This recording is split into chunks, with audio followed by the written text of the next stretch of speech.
हर तरफ गार्ड्स हैं। खिड़की से भागते हुए उन गार्ड्स के हाथों पकड़े जाने का खौफ होगा ना तुम्हें? मुझे अली से बात करने पर मजबूर मत करो। नूर कुछ दिनों के लिए हमारे घर रहेगी हफीजा। गेट वेल सून नूर। बहुत शुक्रिया।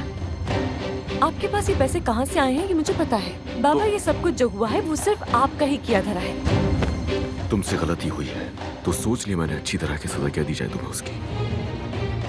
नूर आंटी, अगर तुम हमारे साथ बैठकर टेबल पर खाना खाओगी तो मर्द के साथ हमें भी खुशी होगी। वाह, यहाँ तो चैंपियंस लीग चल रही है। अरे वाह, नूर भी यहाँ बैठी है। बंद कर दो ये अच्छाई का ड्रामा, इसको मजीद टॉर्चर देना बंद कर दो।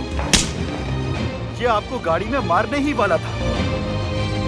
जो इल्जाम लगाने लगा हो मुझ पर, हाँ, मगर नूर और अपनी बहन को नुकसान पहुंचाने वाली बात मत करना। इस झूठ की बुनियाद पर बनी शादी को हमें जल्द खत्म करना होगा अली। अपना वादा निभा।